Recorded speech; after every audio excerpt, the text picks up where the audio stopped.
Well, folks, good day to you, one and all, and welcome to yet another round of West Province Sports and GT Masters. Dr. Mike Verrier, 8.24/7, always coming up with something different. Joining me, Mike Saunders of West Province Motorsport, Frankie Yennis. This is going to be, once again, something completely different. Yeah, we're at the Autodromo Nacionale de Monza at the Temple of Speed, as it's also known as in the city of Monza. Not too far from Milan is this racetrack, and the track is 5.75 kilometers long, 183 meters above sea level, 18 degrees Celsius out there, 5% chance of rain, clear skies, 3 km/h wind.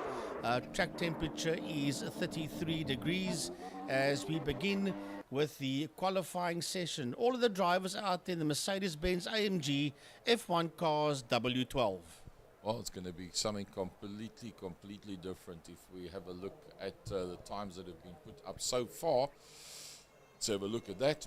It's Johan Ferry, the man that has topped out so far. As let's just get that off the screen. There we go.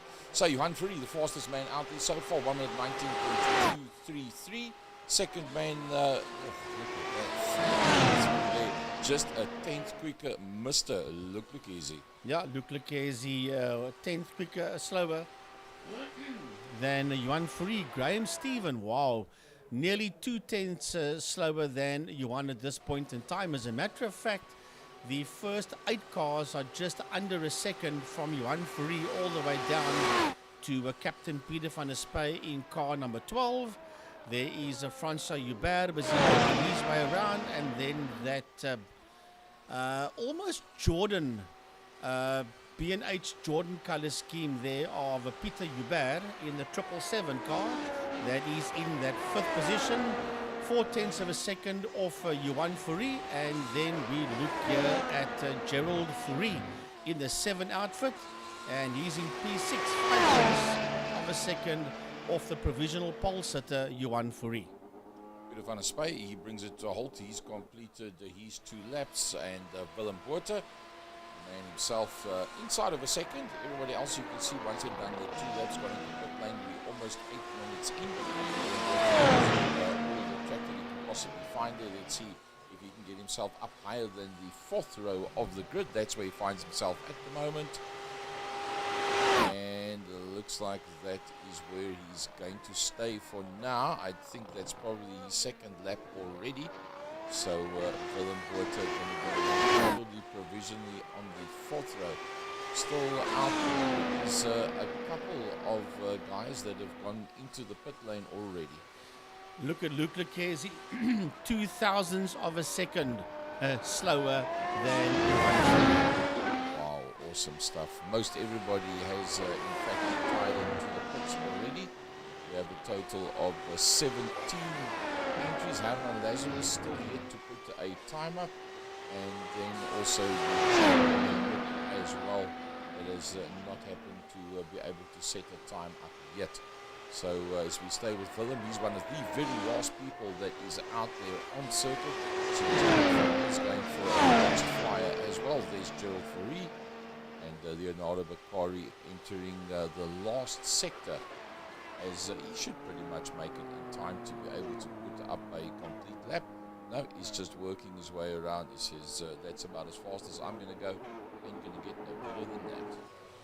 So here comes Willem Botha down to us once again. He's currently in that 8th position. I think that is exactly where Willem is going to stay, in that 301 car of his. All of the drivers out there in Mercedes-Benz F1 W12 cars. Here comes Gerald Ferry. He's 5 tenths of a second off pole sitter in P6, and that is exactly where Gerald is going to stay with 15 seconds to go in the qualifying. I think pretty much where you see them there is exactly where these guys are going to qualify, and those that did not put up a time, well, they will start at the back of the field.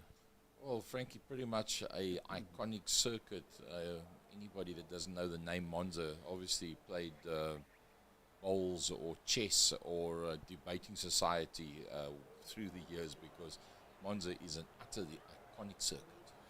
Yeah, I think it's probably the oldest F1 track. It came out in 1922. However, it's Johan Ferry and Luke Lucchesi That's on the front row of the grid, followed there by Graham Stephen and Peter Hubert. Then Francois Hubert and Gerald Fourie, they round off the first 3 rows of the grid.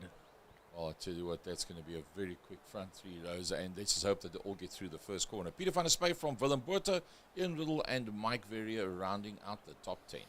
Then Sandro Bakari and Robbie Teens. Row 7, Wayne Camage and Willem Pina. Row 8, Leonardo Bakari and Herman Lazarus. And on his own in row number 9 is the 52 car of Eugene Manouk. So that is the grid proper. So let's see what that looks like from upstairs. Well, so much trees you won't be able to see anything. We'll have to go downstairs. Look at that. What an iconic sight that is. Well, the safety car is lining them up, Gary, on the straight under the bridge that takes them into Ascari. And then from there, they'll go down into the Parabolica. And then from there, down the main straight into turn 1, which is Variante Retafilio. And that is there where the guys are going to have to be very, very, very careful. That's the bridge you see coming out of Lesmo 1 and 2. Then you go slightly downhill. Then you go under that bridge before you go into Variante Ascari. Marshals are ready. Pace car, I think there's probably one person, Willem Pina and Peter Hubert, that don't show on the grid at the moment. Let's see when they come off the line if they've managed to link up. So Peter Hubert, no, Peter Hubert does not show, and looks like Peter Hubert, Willem Pina, they're standing there. Maybe we can get a shot where we can see them. Yup, they're going to be pit lane starters. Probably find that frankly is maybe to do with infringements from previous races. Yeah, that is possible. Infringements from the last event, which was, of course, here last week in Wednesday. But have a look at those cars as they make their way behind that safety car, down that long straight into Parabolica. And then from there, they'll go down that main straight. Oh, that looks utterly beautiful, I must say. It looks like they're going to be starting. Rolling start line astern. Mike did say, guys, please, nobody go before the exit of turn number 1. We've had a race here previously, Frankie, where we've seen total utter chaos and carnage in turn 1. For that reason, we used to say to the guys, let's race after the exit of turn 1. Let's go line astern. That's exactly what they did. So you're going to push off and we're just about ready to go green. Well, Johan Fourie has dropped the hammer as we go green, and here comes Luc Lucchesi and Graham Stevens sitting right down his outside. Then behind them, we've got Francois Hubert and Gerald Fourie. Then Peter van der Spy is in there as well. Look at Francois Graham Stevens. Here is Mike Verrier as he's making his way through. Mike sits out there in P9. Trouble at the back of the field. I think that might just be Willem Botha, if I'm not mistaken. Have a look and see who's in trouble at the back of the field as we ride aboard here with the cheaper car, .ZA car, and that was Herman Lazarus, and he was the man that was in trouble at the tail end of the field. Was Robbie Teams as well. Down into turn number 1. Well, unfortunately, so problems there, and then the tank as well. So that will take you down the front end of the field. Yeah, and we've got more trouble down at the back of the field. That, I think, might now be Ian Riddle. Yes, it is Ian Riddle out there. That car that I initially thought might have been Willem was not Willem Botha. He's still running. As a matter of fact, Willem Botha is there in that second place. Mike Verrier got his nose ahead of him. He's all over the place. Another car came off, and that is Willem Botha. Yeah, he's dropping down the leaderboard, and that was coming out the Parabolica. Willem Botha had trouble out there, as you see Willem dropping all the way down to 210, and he's escaped there into the pit lane. So quite a few gaps between the cars, and I suppose it was pretty much to be expected. It's the nature of these type of cars that we're riding with here today. So Johan Verrier looking pretty good right now, but his initial problem is going to be called with Well, the moment the intervals come up, you'll see exactly how close these drivers are to each other. And there's only one real fight out there, and that is Afonso Hubert in P4 is all over the back end there of Graham Stephen. And just getting away from them there is Luke Lucchesi. There is Afonso Hubert crowding the back end there of the Graham Stephen car. 0.2 of a second between the two of them, fighting it out there for that third and fourth position. Then 3.4 seconds behind them is Peter van der Spey, and still Francois trying to find a way there around Graham Stephen. Well, if we need to have 1 second interval between cars, drop the wing down and get that extra bit of drive, we find that the system will come in on lap 3 around about there. You normally have those zones that open up. You should be able to understand for that as well. So let's see how the DRS plays out as we get into lap 3 of this race.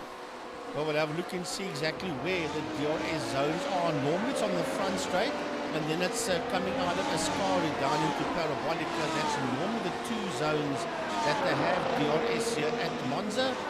But still, Francois Hubert all over the back end there of Graham Stephen, being chased there by Peter van der Spey, who's 3.7 seconds behind these two as they go under the Emirates Bridge, making their way now into Ascari. They'll do left, then they'll flicker to the right, then they'll flicker to the left again, and then down that long straight that takes you into the final corner, Parabolica. So Johan Verrier leads them out pretty decently. He's got 1.9 on Luke Lucchesi.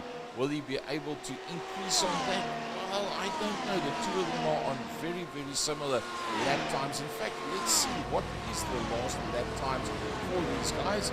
Johan Verrier on a 122.4, a 122.5, a 10th. So, well, that's what you need. If you can take a 10th out on a lap, that's pretty much the desired effect that you need to get. So Johan Verrier looking pretty decent right now, but never ever counter out and look easy. You'll see that that man is a never say die.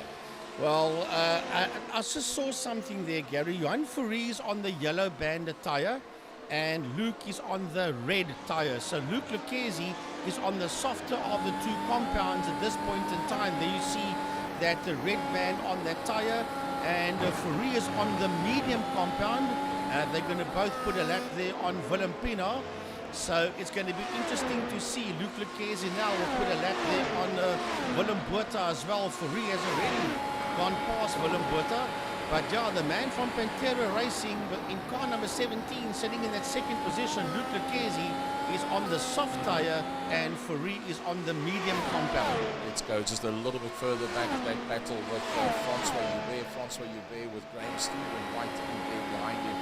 Nothing much between the two of them. Looking forward for Francois Hubert, and the man in front of him is in fact Willem Pina, who has just had a lap being put on him by Johan Verrier and Luke Lucchesi. So he moves right across towards the inside of the circuit, right out of the way, and says thank you, guys. And what is very interesting here is Francois Hubert is on that soft compound, and Graham Stephen is on the medium compound. So drivers opting for all different compounds. This is a replay at Eugene Manouk, running at the wide and then clipping that tyre barrier is Eugene in that 52 car of Topo Pilato's team. But Graham Stevens sitting there in that fourth position, and he is 0.7 of a second behind Francois Hubert. They put a lap there on one of the slower cars. Here comes Peter van der Spey, who's also on that yellow banded medium compound. He's Captain Peter van der Spey, and he's 3.7 seconds ahead of Mike Verrier, who is on the white compound. Wow, so Mike has gone for the hard tyre. That will be very slow in the beginning. It will pick up heat and come to him towards the end, but that is interesting, Gaza. Mike Verrier opting for the hard compound, the one with the white tyre wall. I'm going to hazard a guess, seeing they've been given, I think it was 54 kilograms of fuel, that he's going to then run that white compound tyre longer than a half an hour, then go to a set of super softs, and then try and get that advantage at the end with lots and lots of grip. Well, we'll have a look and see how this pans out for the man from Rico Barlow Racing in April 27, Mike Verrier. Here comes Sandro Bakari. Sandro sitting there in 7th place, 1.1 seconds behind him. And he has got the soft tyre on, Sandro Bakari. And he is 1.3 seconds behind Dr. Mike Verrier. Wayne Kimmage back out on circuit again, 33 seconds further back. So having gone into the pits and come back out again, it's all good to go, and he finds himself ahead of another man that had a problem earlier on, Leonardo Bakari. He finds himself 34 seconds further back from that. So the back end of the field pretty much spread out. Very surprising to see Willem Borton down in 10th and so far back. Yeah, but they had an incident coming out of a Parabolica earlier on. In, I think, lap number 2, there was a red car that went off earlier on, and I thought it was him, but it wasn't. It was actually Robbie Teams. And then not too long after that, the 301 car, Buerta, did have an issue, and that's why he's a back marker now and finds himself between Francois Hubert and Graham Stephen. This is the replay of Willem Buerta that got it all wrong, and that smacked it into that tyre wall, and that was the incident that I was referring to. So that was obviously then back to the pits after that, and well, from there on out, it was a case of trying to do the necessary recovery. Peter Hubert has had a bit of off track, and he's actually jumped to the pits. So yeah, I was just about to say he must have got massive damage on that one. And there you can see he went off track and he popped it straight back to the pits. So that's cost him pretty dearly at this stage of the fight. Willem Pina also was surprisingly a long way down. Yeah, Pina got lapped by a good couple of cars, Willem Pina, as we see him come through, and he's going to be lapped there by Peter van der Spy. As a matter of fact, van der Spy is only 0.6 of a second behind him. Peter sits there in that 5th position, and he's going to put a lap there on the number 2 car of Willem Pina. Ian Riddle, a little bit further back, a man that likes to ride at Aldous Cobanti with his BMW on main circuit. That's what he does on a Saturday. This is what he does on a Wednesday, and pretty good at it as well. Peter Hubert surprisingly takes the Yellow Canary a long way down the pack, also having picked up problems earlier on. Yeah, he also was one of the drivers that had trouble, and that's why Peter finds himself all the way down in 12th position, 1.9 seconds behind Riddle. Oh, and Leonardo Bakari, that's a replay of him just slamming that Mercedes-Benz there into the tyre barriers. That somehow does not look like a very symmetrical car at this stage of the fight. You'll probably find that he'll pop that one, straight back to the pits. Let's go back to the front end of the field. It's all about Johan Fourie in that black and lime green outfit that sits there in P1. 1.9 seconds ahead of that man, Luc Lucchesi, in that 2nd position. Then 3.4 seconds behind Lucchesi in P3 is Francois Hubert. And then there's a couple of back markers between himself and the man that sits there in 4th position. That is Graham Stephen. Then Peter van der Spy in P5. He just put a lap there on Pino, and then in P6 we've got Mike Verrier. Mike Verrier's all over the back there of Van der Spy, but the back marker comes into play, and that destroys everything there for Mike Verrier. Well, that could have been Eugene Manouk. No, I think it was Pino, I think, if I'm not mistaken. Let's just see Eugene Manouk also going very, very slowly into the corner, and that on the racing line, and unfortunately gets tagged from behind. So yeah, unfortunately on the racing line like that, that's not good. But up front, a bigger problem, and that is Graham Stephen. Yeah, Graham Stephen had an issue out there, and it steps out of line, neatly caught there by Graham, and then it just gets away underneath him. Now, if ever I've seen a commentator's curse, that is that. He gets it perfectly together. Frankie says, well done. Choo, around the other way it goes. Well, that was the replay of that incident. Yeah, Mike Verrier in the pits after smacking into the back end there of Willem Pina. And of course, you saw earlier on that Peter van der Spy also went into the back there of Eugene Manouk. So 2 of the front runners getting tangled up there with back markers, and that has cost them dearly so far. But no problem for these 2 gentlemen. Let's sit out there in P1 and 2.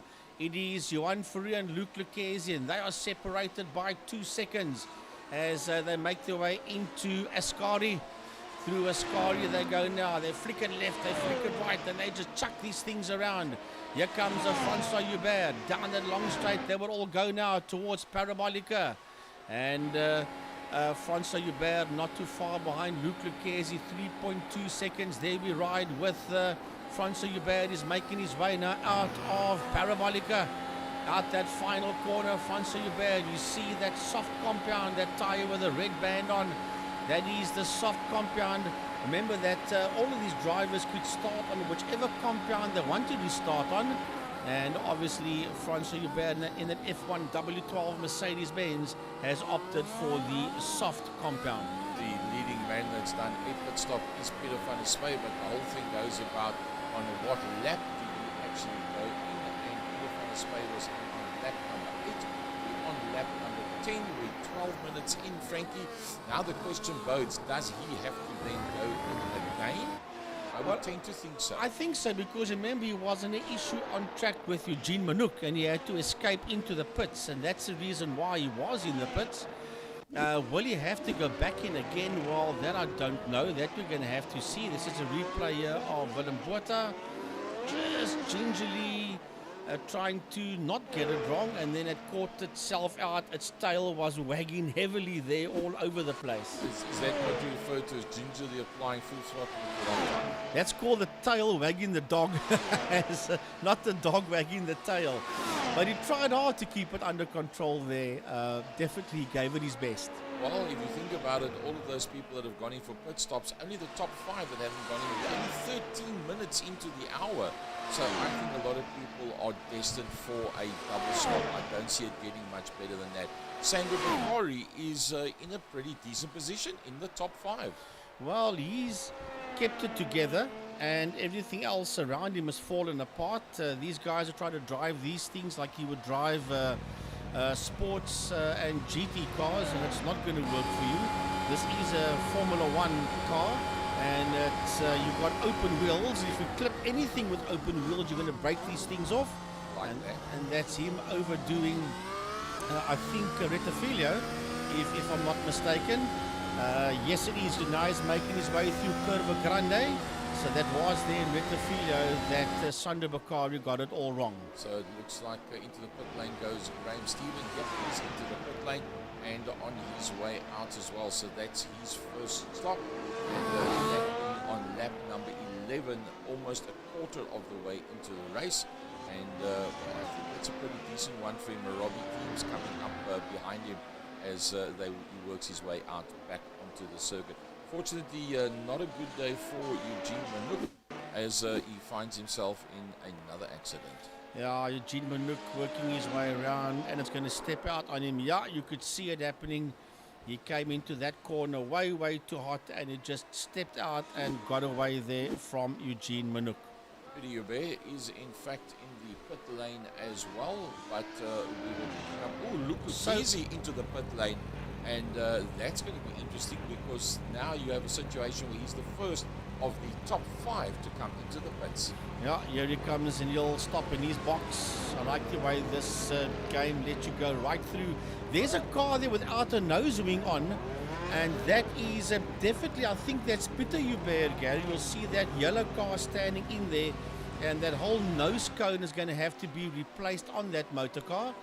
As Luke Lucchesi finds his way back out onto the circuit once again, he rejoins in that 4th position. Yeah, it is Peter Hubert, and it's a lot broken on that car. Not just the nose wing that's gone, the front right-hand side suspension is badly damaged as well. That's why he took that one back to the pits and still, in fact, finds himself in the pits as such. So Johan Ferry, as always, doing it all right, and he's got 5 seconds now on Francois Hubert. But keep in mind, Luke Lucchesi is the leading car, having done a pit stop. And interesting, let's have a look, see if we can see what tyres Luke Lucchesi's got on. Super softs. Yeah, he's on the soft compound. Now remember, Johan started this race on the yellow compound. And if his fuel is okay, he will run that yellow compound a lot deeper into this race than what Lucchesi can. Lucchesi out there on that red compound. Now, I can't remember if Luke started on the red and went for another set of reds. I do speak under correction. If that's the case, he's going to have to make another pit stop, because the rule for this one was you have to use 2 sets of compounds. Yep, that's correct. Ray there in the pits, still in the pits, Ian Hall in the pits, and then also Eugene Manook in the pit lane at the moment. So it will be interesting to see how that one pans out to get that amount of damage fixed on that motor car. Willem Botha has made 2 stops, but Willem Botha is looking to make up a position. He's all over the back end there of, Gerald Fourie on the back end of Willem Botha. Yeah, Fourie there on Botha. There's 4/10 of a second between Willem Botha and Gerald Fourie, and that is P9 and 10 that you see there on your screen at home. Lovely in-car shot here of the number 7. Oh, this gets out of shape. Well caught there, Gerald.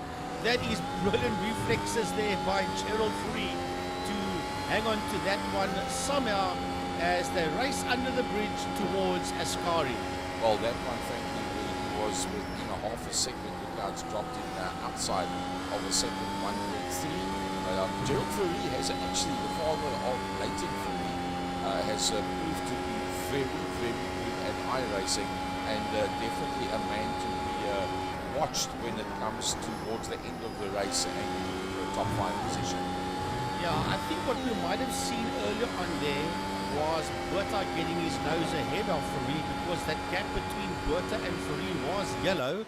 It's now more than a second, so I do believe that Fourie was in P9, and that P9 was taken away from him there by Willem Botha, as the gap between Willem and Gerald is getting much bigger now. It's up to 1.2 seconds. Well, there's a replay of Gerald Fourie with an off track. That is that, and that's all 4 wheels on the outside of the line, but that's as bad as it got.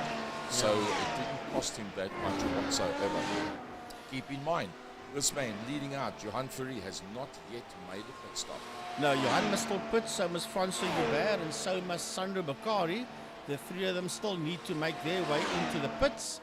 I think Johan has got the best strategy so far. He started out there on that yellow compound tyre, and I think that was going to play into his hands at the end of the day.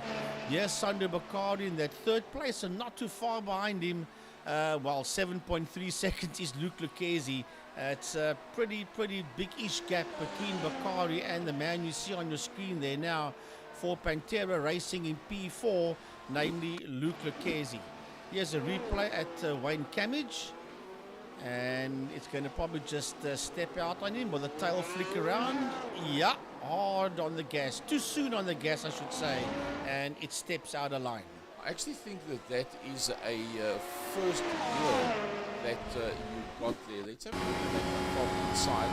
8th, using the full gearbox, down to 4th gear, down to 2nd. Yeah, and there's just too much torque under that accelerator with a 2nd gear flat foot there. Just ain't going to work. Graham Stephen closing down on Mike Verrier. Yeah, that's the fight there for that 6th position between Mike Verrier and Graham Stephen.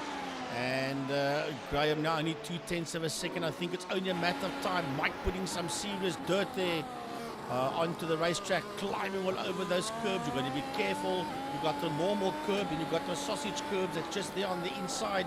We don't want to go over those things, that's for sure. Through Lesmo 1, making their way now through Lesmo 2. And then running at that bridge will come into view now, just past this left-hander. There they go, which means they're heading now towards Ascari. And DRS is open. DRS is open, and Graham Stephen goes for the lunge. And no, does not make it stick there. There's slight contact. There's slight contact, and issues out there as you saw him spin there just ahead of Graham Stephen due to that contact. And of course, that was Mike Verrier. You can see that front suspension's broken from that in-car footage. And unfortunately, that's going to take him pretty much out of it. And Mike Verrier jumps back to the pits. So Graham Stephen now 9.5 behind Peter van der Spain. Nice to see Peter van der Spain in a top position once again. It looks like Mike Verrier is going to be stuck in the pits for a bit because I think there's quite a bit of damage on that motor car, and I think we're going to find he's going to be there for quite a while.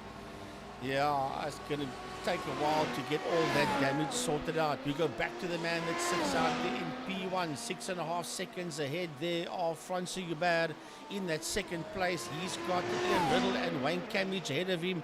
That Francois Hubert must still lap. Those are the two back markers in front of Francois. The first one will be Riddle, and then ahead of Riddle will be Wayne Camage. And Francois is in that second position, nearly 7 seconds behind Johan Fourie, but he in turn is 28.8 seconds ahead of the man in third position, namely Sandro Bakari. Well, there's Camage that just went wide, so that's one of his problems sorted out. Wayne Camage, I think, a solid time out there. Gerald Fourie has gone into the pit lane. Mike Verrier, as I said, is going to be in there for quite a while. Mike Verrier, in fact, still in pit lane, but look at the front three. Johan Fourie, Francois, and Sandro have not moved into the pits yet. Well, I think they're going to push deep into this race. I'll tell you what, Francois Hubert and Sandro Bakari are on the red compound, or should I say the red band tire, the soft compound, and they're not doing half bad at all, hanging in there with Johan Fourie, who's on the yellow. Now, if Johan can get in and out very quickly when his pit stop comes, he will obviously go to the red banded soft compound, and then he'll blow him away. Lucchese's got DRS on Bakari, and there's contact between the two of them. Bakari gets sent packing, and somehow, someway, Luke Lucchese survives that one. Let's see what it looks like from the car for Sandro Bakari. On the brakes, oops, yeah, there was definitely a little bit of contact. Flicks him right around. You can now see if there's any oncoming traffic rather than going onto the kitty litter to make sure he doesn't affect anybody else's race. You can see there's somebody else that came through. But look how you've got to battle and play with it to get it back onto the circuit. Tires clean up pretty quickly, and there's damage to that motor car. Look at the steering wheel. Yeah, ain't going to go much further. Now it's going to have to go to the pits, that's for sure. Luke Lucchese, well, there was contact. Luke's car seems to be okay, sitting in that third position. And he is 28.6 seconds behind Francois Hubert. In P3 is Pantera Racing's Luke Lucchese. As, yeah, Sandro Bakari can't steer that thing. It's all over the place. And he's going to have to, yeah, there's the pit lane. Luckily for him, the pit lane was not too far away, and you could get that Mercedes F1 car into the pit lane.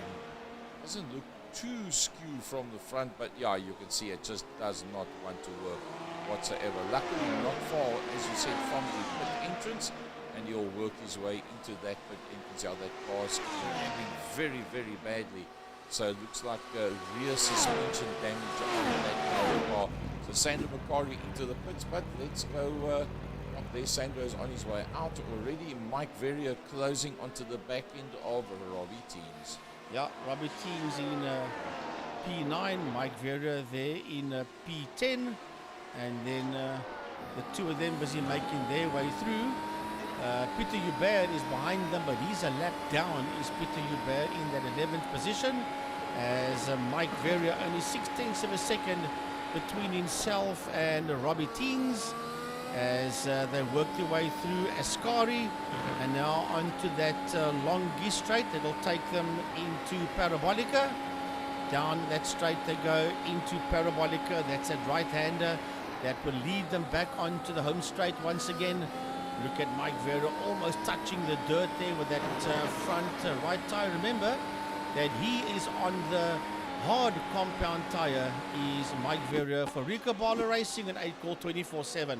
So that's the incident for Gerald Fourie that broke the car to pieces, and for that reason Gerald Fourie in fact still standing in the pits. You can find him a long way down.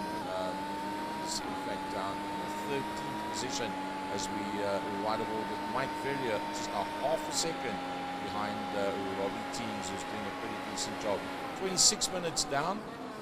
Johan Fourie, let's just confirm, Frankie, what tyres Johan is on. He is on the yellow tire, so that's the medium. Francois Hubert, what is he on? He's on the softs. So there's not that much difference between the two. If you think Johan Fourie on the medium staying 8 seconds ahead of Francois Hubert on the softs, that puts Johan Fourie in a very, very decent position. Luc Lucchesi also on a set of softs.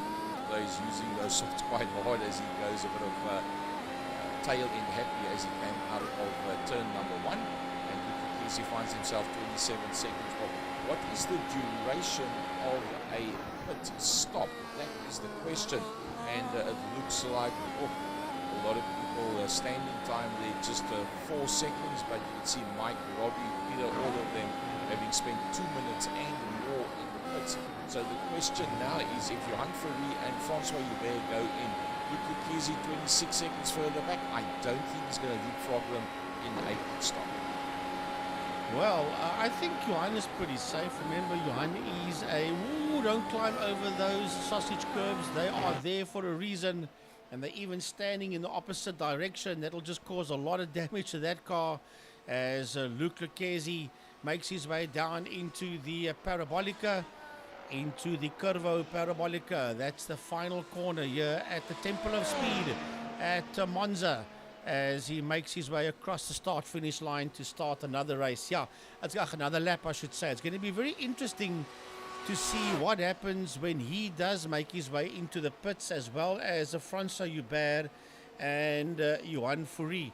I think it's going to play into the hands of Fourie, but we'll have a look and see exactly how that one pans out, because remember, when Lucchesi pits, he's going to have to go on to the yellow compound, which will be the medium one. It'll have durability, and that will take him to the end easily. Johan will obviously check his fuel and go for as deep as he can, and then just do a splash and dash, maybe put on the red compound and then gun it towards the checkered flag. So it's all about when you put on what tire and when do you come in to refuel when you put that tire on. The thing is, does Lucchesi have to come in again? Because he was in on lap 11, we're on lap 22 now. So yes, that means he's run the equivalent distance now on that set of tires as what he did on the first set of tires. I think the people that have got it right is Johan and Francois Hubert. Can Luc run all the way to the end? Will those tires run down quite a bit? Or for him to stand a chance to have a look in on Johan Fourie and or Francois Hubert, I believe he's got to stick with what he's got and run to the end if the fuel's going to allow. Well, I am speaking under correction here, because it's 29 minutes into this race, but I think Luc Lucchesi started, and that's going to make it all a lot more difficult for Lucchesi. Those tires are going. Those tires, I think, are busy hitting the end or dropping off the cliff, as they call it, because he's in trouble. No, we just clipped the curb there, Gary, which put him on the sand, and then that turned in a direction he did not want to go into. Is that car still pretty decent on circuit? It looks like it's handling okay. His last lap of 22.8. He was 2/10 quicker than Francois Hubert on the previous lap. This one that they've just completed 2/10 slower, so very much equidistant. In fact, now 30.5 between Francois and Luc Lucchesi. 22.8 by Johan, 22.7 by Francois. So just a tenth, but there's an 8-second gap between the two of them. Let's see when Lucchesi comes through. It'll be 30 seconds further back from Francois Hubert. Let's see what type of times he's going to be able to put in. Yeah, here comes Luc Lucchesi going into that right-hander, and he's driving that thing as hard as he possibly can. That's for sure. That's Parabolica he's just come out of, and heading down the main straight. Oh, look how it cost him 26.6. 4 seconds for that little error. Yeah, that will cost him big time, Luc Lucchesi, as he goes into the Rettifilio, Variante Rettifilio. That's basically turns 1 and 2. And then he stomps on the gas and goes through Curva Grande, working his way through Curva Grande now. And then there is that another chicane that's just ahead of him, which will take him into Lesmo 1 and Lesmo 2. After the chicane, there you see the right hand in front of him. That is going into Lesmo 1. And then a short straight before you go into Lesmo 2, and then you run down the hill under the bridge towards Ascari. Well, Frankie, he's also getting pretty marginal. Oh, Francois Joubert is in the pit lane. Francois Joubert into the pit lane. There he comes now. So that means Johan Fourie has gone through. Yeah, and Johan's made 6 errors so far. Luc Lucchesi is on 17. He's going to have to be very careful. He might get a drive-through. Now, let's have a look and see. Francois Joubert, what tyre will Francois Joubert put on? Here comes Luc Lucchesi. And Luke is making his way now out of Parabolica. Yellow tyres, I thought so. The medium compound there for Francois Joubert. Francois Joubert comes out of the pits and he makes his way down into turn number 1. Where is Luc Lucchesi? That looks like Luc in the background. Yep, that is Luc Lucchesi. There he comes through now. So he gets himself a lot closer to within 4.6 of Francois Joubert. Francois on 12 errors, Luc on 17. Both of them have to be careful off track. So the only way that Luc Lucchesi is going to beat Francois Joubert now, seeing that Francois Joubert has gone through a half of the race with one set of tyres, it's going to be to go and drive him in from behind and go and collect him. And there's still the possibility that Luc Lucchesi might have to do a second pit stop. Either way, Frankie, Francois is now on a decent set of tyres. He's got the mediums on. Luke, as we can see, has got the softs on, but will they make the distance? Well, I'm speaking under correction, but he did come into the pits, and I think he went from red to red. And if that's the case, he's going to have to put on the yellow. But we'll have a look and see how that one pans out. Either way, Luke is doing very, very well at this point in time. Here is Peter van der Spey. Peter van der Spey is sitting in that 4th place. Only made 8 errors and is 25 seconds behind Lucchesi. That is in that 3rd position. So Captain Pete in car 12 in P4. Doing very well. Lucchesi is in the pits. Lucchesi is in the pits. He's going to have to. This could be a drive-through. It's either a pit stop or a drive-through. Remember, he has made more than 17. More than 17. No, it's a routine pit stop. Yep. So Lucchesi will have to put on the yellow compound tyre. Well, he comes straight out. And which he has not. No, he's got the reds on. So that is that thing a drive-through, but did lift the car up and drop it down. But now, did he maybe make an error in telling the pit chief what to do in terms of different tyres, and now finds himself in an error situation where he hasn't used both compounds? Yeah, well, it's pretty confusing for Luc Lucchesi at this point in time, because everybody else has used 2 of the 3 compounds that are available. And every time Lucchesi comes out the pits, he's on that red compound. Of course, we're sitting in a studio, so we're just guessing as to what is going on. Out on the track, we've got no comms with the drivers, so we're obviously just playing the guessing game over here. We may be right, we may be wrong where we are sitting, but either way, Van der Spey is in that 4th position, 2 seconds behind Lucchesi, and Peter has gone up with 3 positions, and here comes Graham Stephen. Graham Stephen in P5 is only 3.3 seconds behind the man in 4th position, namely Peter van der Spey. Well, I tell you what, Graham Stephen having a pretty good run at this stage of the fight. There's the man that he's trying to chase down, and it's not that far away from him. 3.4 seconds. Well, that's doable and gettable.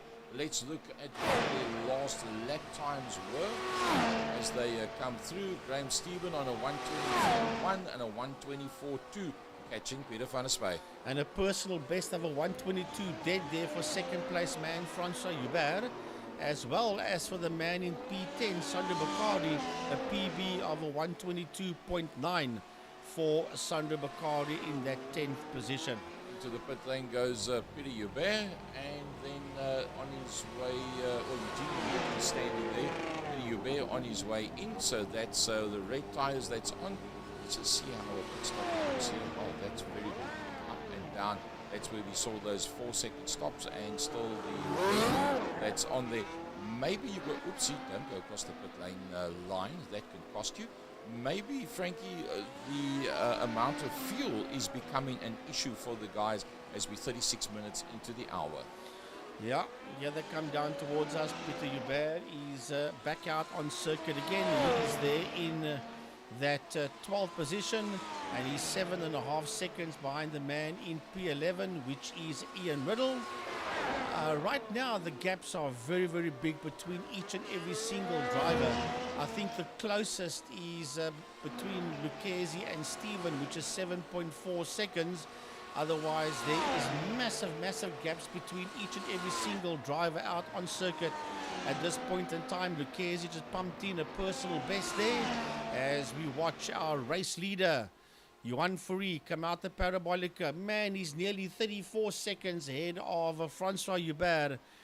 And we all know that Johan Fourie is a karting and a single-seater champion as he goes through Retafilio. A man that's a multiple Western Province karting champion. A man that raced back in the day in the old Sassel Formula Ford Championship. And also did single-seaters in the UK. And that was in the late 90s, Johan Fourie. So if anybody knows how to power a cart around the circuit or a single-seater, it's definitely the man you see on your screen there, Johan Fourie. Well, that just gives you an idea of exactly how good an iRacer Francois Hubert is.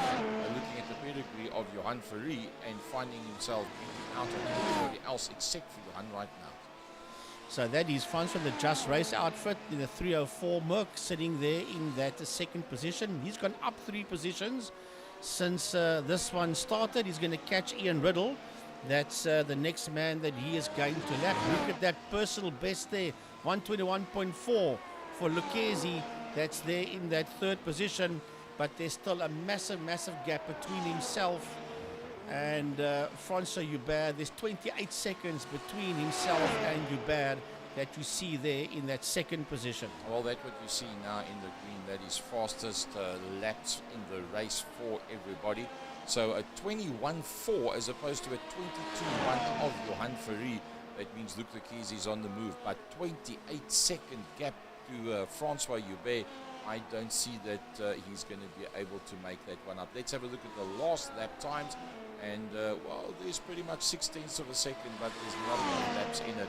It's even at 6/10 to be able to go one-on-one with wheel nut to wheel nut with Francois Hubert. So we watch Francois Hubert. Ahead of him is Peter Hubert and Ian Riddle. He's got visual contact with the two of them, and those are the 2 cars that he will lap. Here comes Peter Hubert, and then behind him on the lead lap will be Francois. Yeah, here comes Francois Hubert, and he's about to be lapped by the man you see there. Here comes Peter. He's going to be lapped pretty soon there by Francois. Let's have a look at it from point of view. Francois Hubert, 33 seconds off Johan Fourie. Okay, so that's done and dusted. 27 seconds ahead of Luc Lucchese. That's done and dusted, but we're going to make a mistake. 4.5 seconds at the moment now behind the car in front of Hubert. Hubert in the 7 car in 12th position. Let's see if how he can close down. Is he notably quicker than what Peter Hubert is, or is it because of incidents that Peter Hubert is that far down? If you look at the gap on the right-hand side, you see alongside Hubert 4.28. So taking 2/10 out in this 3rd sector of the lap. Yeah, I feel sorry for Peter Hubert. He did very well out in qualifying and in practice, and he was involved in an issue. Remember that whole front suspension was broken and the nose cone was broken on that Peter Hubert car. That's why he's all the way down in 12th position and about to be lapped there by the man in 2nd position, Francois Hubert. Well, there he breaks the 4-second barrier now, so we're doing a pretty decent job of it. Frankie, very easy to see which car is Francois Hubert race for race. Yeah, he normally goes for that AlphaTauri blue and white color AlphaTauri. Of course, there's none of that available for this F1 W12 Formula 1 AMG Mercedes-Benz car, as Francois Hubert busy works his way around.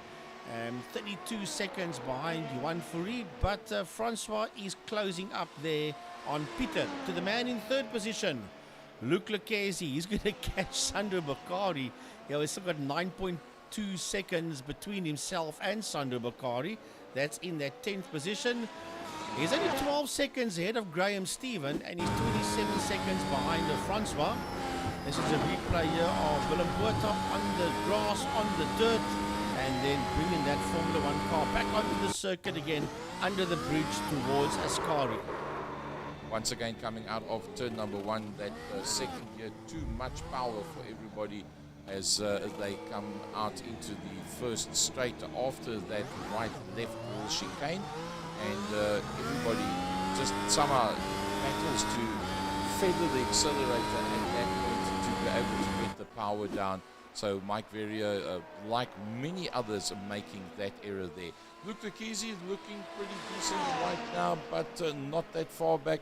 A good drive so far by Graham Stephen. Yeah, Graham in that 4th position, but there is 13 seconds between himself and Luke Lucchese, and then there's 11 seconds between Graham and the man you see there on screen in that 5th position, Peter van der Spey.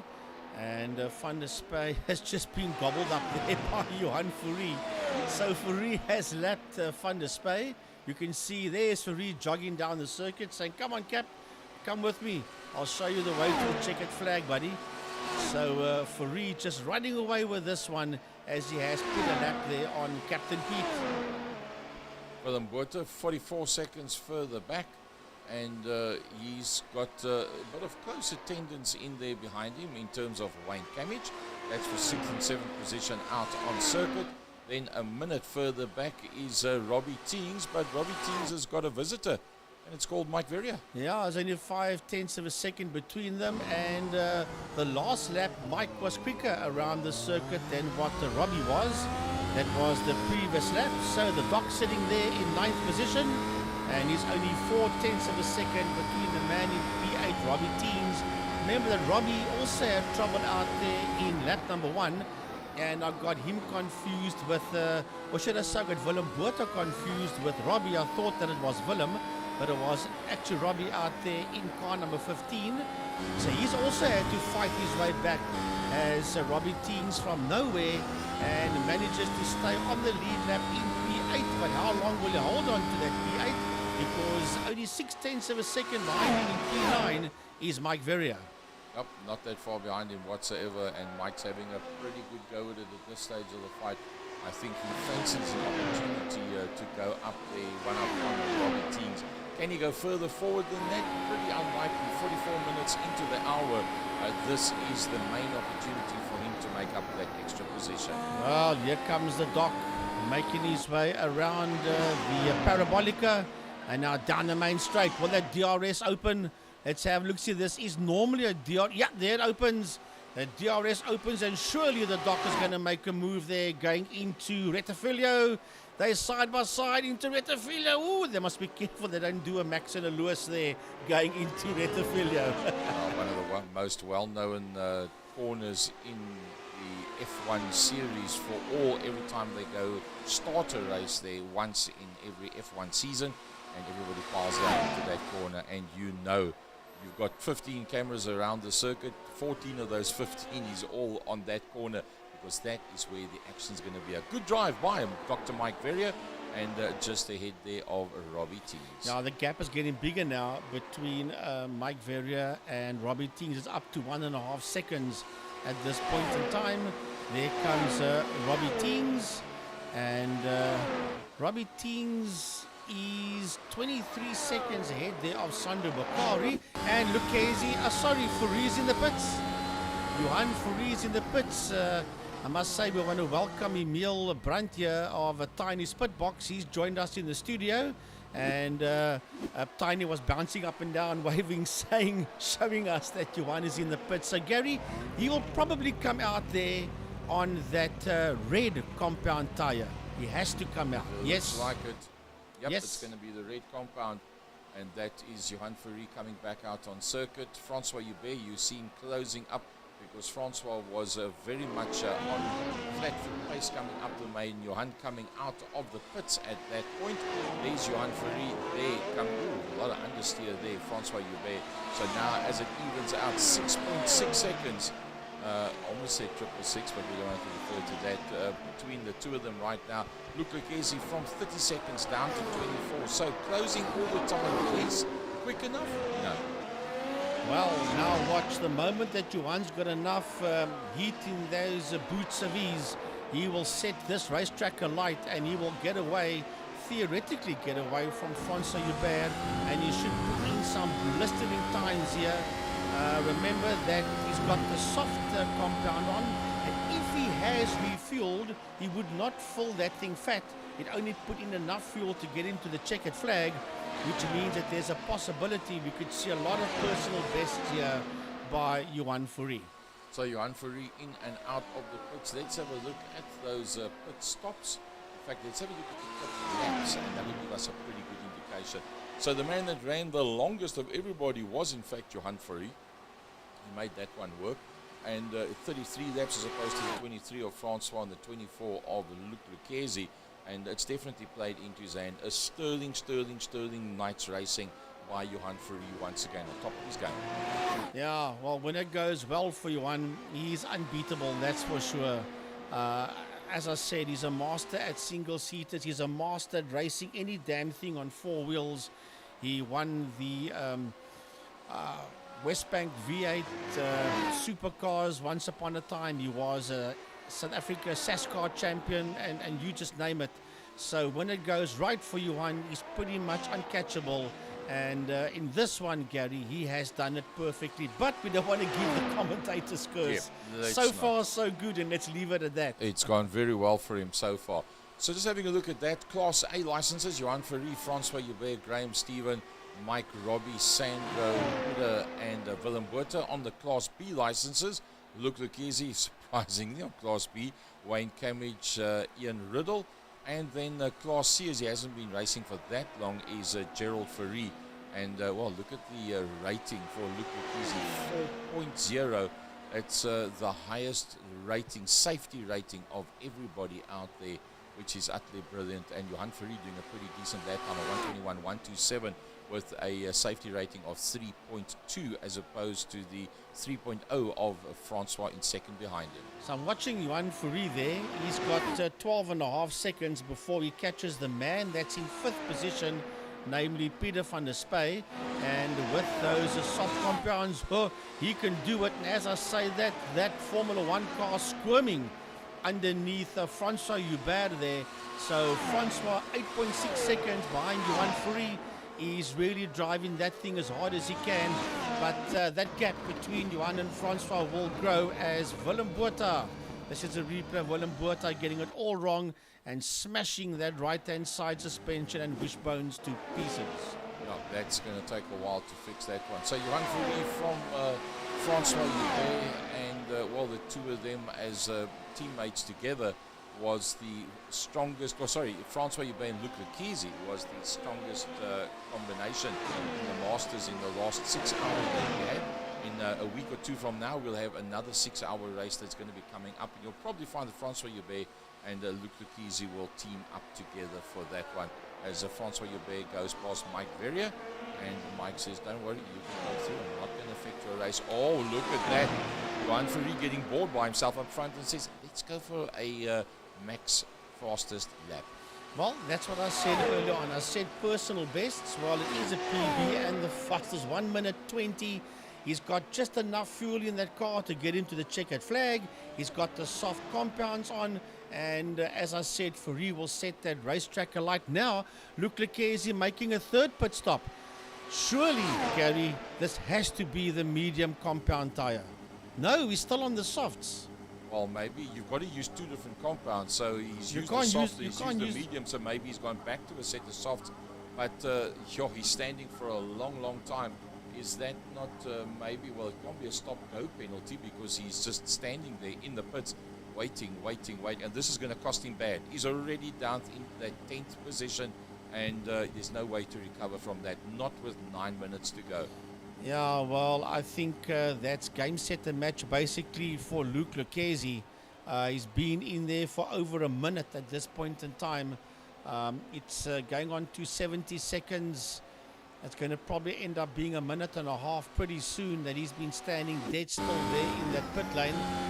So let's have a look and see what happened. It snapped around and he slams it into that Armco barrier and then into the Armco barrier once again on the opposite side of the track. Damage both sides, and that explains why he's still standing in the pits. It's taking a long time. You've got three quick fixes, but obviously this time it's not going to work for him, and he finds himself already down to 12th position and last minute, in fact, in the race, that he's still in a competitive situation. So just 8 more minutes to go with a sterling performance so far is Johan Ferry.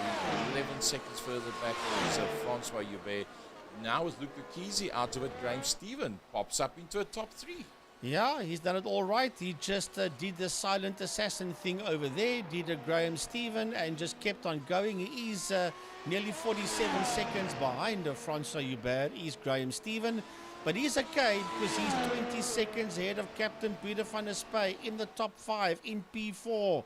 Lovely there to our own Maverick, and that is Peter van der Spey. But look who's there behind him. Race leader Johan Ferry sits there just behind Peter van der Spey. He's going to go and fetch him and do the necessary passing maneuvers. So pretty much in a class of his own, I must say. 8 positions up, Wayne Camage, one of his best to date. Yes, this is a great drive there by Wayne. 43 seconds behind Van der Spey, but he is in that 5th position. And that puts him a contender for driver of the day for me, because he's never been nominated as a driver of the day. But I'm not going to say anything yet. We still got a bit to do. Said it already. And Wayne Camage, and behind him is a man that's a lap down. That is Sander Bakari. Here comes Luke Lekese while he's got back out on track again. And he was down in 11th, Gary, and the computer shows him in P6. Well, I don't know. He did some magic somewhere along the line and got himself back into that 6th position. Not a great one for Luke Lekese. He would like to be there with the big guns, Johan and Francois. Graham Stephen has had some periods of time, about a year back, when he was very much up in the top contenders. Then sort of like became a mid-packer, and now slowly but surely coming back to prominence. The likes of Peter van der Spey found himself, like Johan Ferry, at the midsection of this season of Sports and GT Masters, finding himself in the wrong place at the wrong time and being taken out on numerous occasions. But because of the fact that he's been consistent when not being involved in incidents, he finds himself, in fact, I think 3rd overall on the log at the moment. Yeah, if it wasn't for a couple of takeouts here and a couple of takeouts there for Peter van der Spey, and being in the wrong place at the wrong time, he could have been a whole lot higher up on the overall leaderboard. And there is Mike Vera, gone up 3 positions, and he is 43 seconds behind Luke Lekese. Luke will just up dust and disappear. Now, Luke is 14 seconds behind Wayne Camage. 14 seconds and 5.5 minutes to go. I don't think that Luke Lekese will catch. Well, he'll close the gap onto Wayne, but I don't believe he'll take that 5th position away from Camage unless Camage does something wrong. Something like that? Yeah, something to that effect. Rearrange the cones just to make everybody else wonder which way the cat goes from there. The thing is that Luke Lekese is back in the pits. Yeah, I don't know what's going on with Luke Lekese's race, to be honest with you. Luke Lekese's whole race this could be a drive-through. has confused me. I think this must be a drive-through penalty. Yes, it is. Well done, Gazza, spotted there. Definitely a drive-through for Luke Lekese. What next? He's had a race meeting that I think he's probably thinking to himself, Why I don't know what's going on here tonight. Everything is going wrong. The only thing that hasn't gone wrong for him is a commentator's curse, so let's not go that route let's not go there. So from the top down, Frankie, Johan Ferry from the top. Hey, the old horse, as I like to call him, as I say, not because of age, but because of years' experience. He sits out there in P1, and that is Johan Ferry. 13 seconds ahead of Francois Joubert. That's done it right tonight.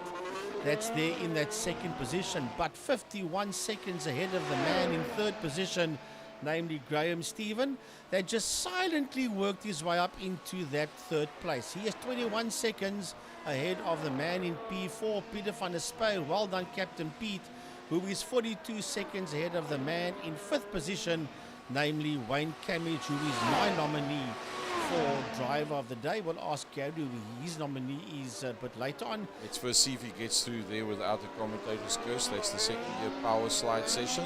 Nope, it works well. Well, he's got 3.5 minutes to go as Wayne Camage. I'm sure all is okay. He has 34 seconds, nearly 35 seconds ahead of Luke Lucchesi. That is there in that 6th position. I don't know why the computer showed him in P11 at one stage, but he's definitely in that 6th spot. And he is 25 seconds ahead of Dr. Mike Verrier, who's only 9 seconds ahead of Willem Botha, who has got Robbie Teams right behind him for company, because it's just on a second between Botha and Teams fighting it out for that 8th position. Well, let's see what their last lap times look like. It will give us a bit of an idea. Robbie Teams on a 24.6 at 21.7 by Willem Botha.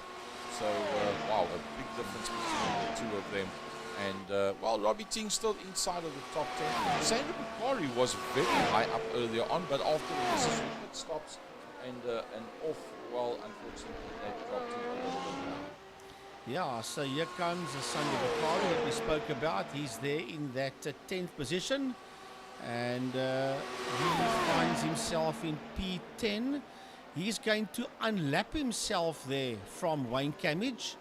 And he gets it all wrong there. Remember, Sandra Bukari just went past Camage on track, but Camage is still in that 5th position, and Sandra is in that 10th position. So it shows you the speed that Bukari has got, but because of issues out there on the circuit, he finds himself in the position that he does. So Luke Lucchesi, 120.571. He's the fastest man out there, and he is 1 lap down, but Lucchesi is tanking this thing around Monza, and he is quicker than what Johan Fourie was. Johan did a 121.4 the last lap, but Johan's quickest lap is also a 120 odd, and Lucchesi has just topped that by going quicker, by doing a 120.5.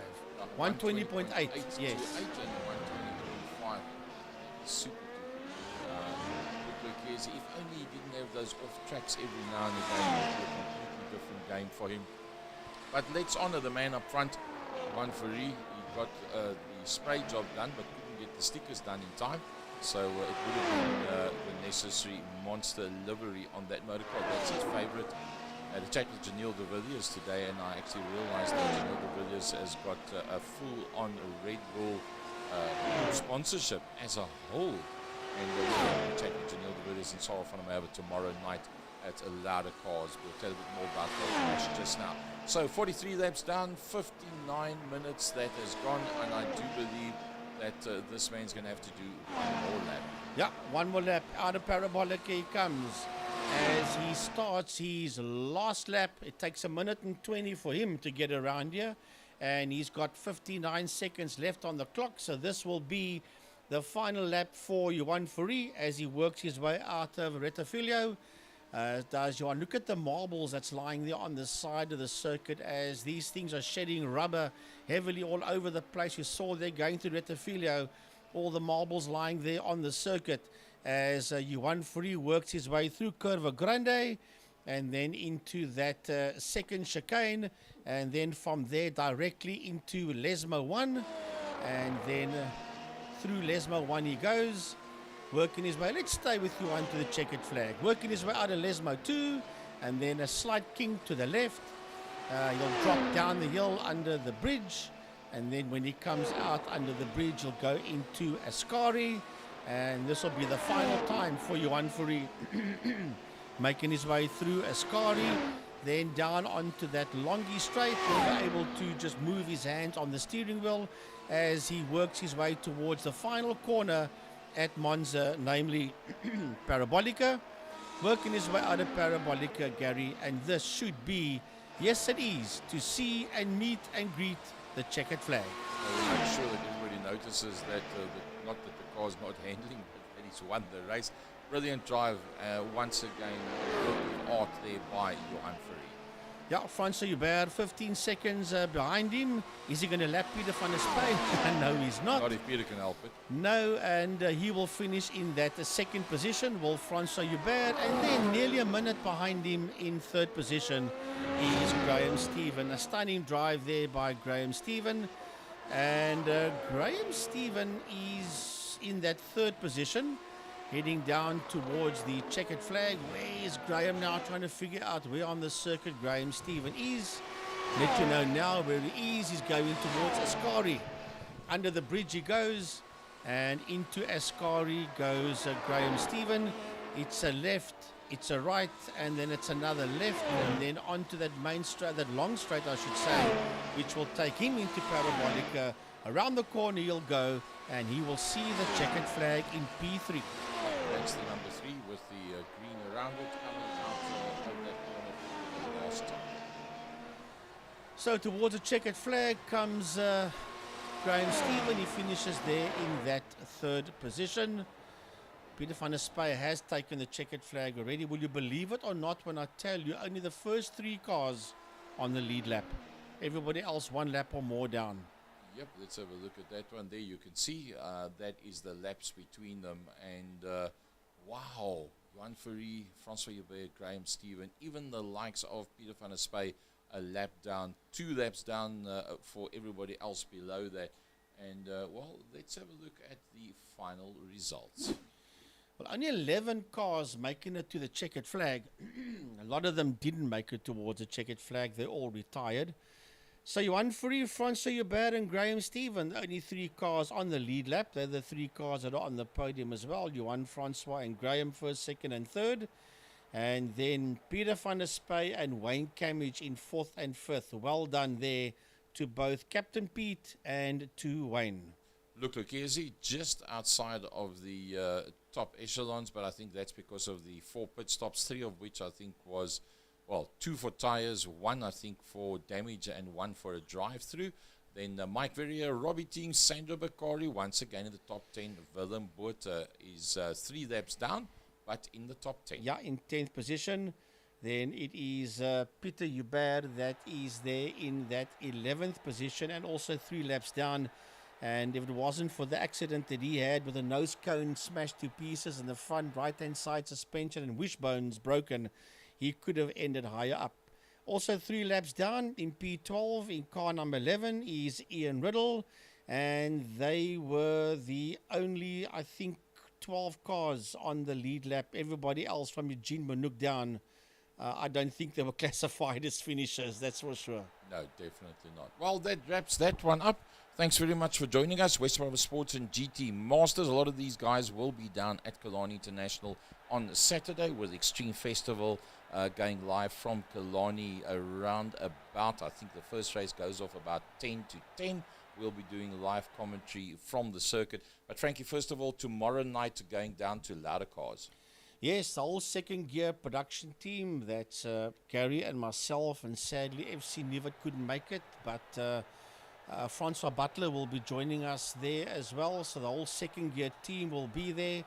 It is an auction, Gary, you can tell us a bit more, put together by Gunther Drotsky of G&A Promotions, and there is apparently, Gary was saying to me, things there, Frankie, that you're going to see that you wouldn't believe still exists. That's going to go on auction. What it is, I don't know. So I will see it for the first time tomorrow evening. Well, you'll see it for the first time tomorrow night, but I can tell you the 1984 24-hour Sorrel van der Merwe helmet, which he also used for 6 IMSA wins as well in America back in the 80s, and that one's going up on auction alongside the Kevlar left front driver's side door of the Dakar 2021, I think it is, of Janelle de Villiers. His BP Nissan Primera race suit is going to be going up there as well. There is a chalk, I think it's a chalk or a carbon type drawing of Jean Alesi's Formula One car signed by Jean Alesi himself. That's going to be going up. So collectors aplenty there will be at Louder Cars tomorrow night. From a second year production studio, thanks very much for joining us. And we will see you again in the not too distant future when we come back to you with the next round of iRacing under the iRacing South Africa, West Brabant Sports and GT and Second Gear Productions label. Good night to you, one and all.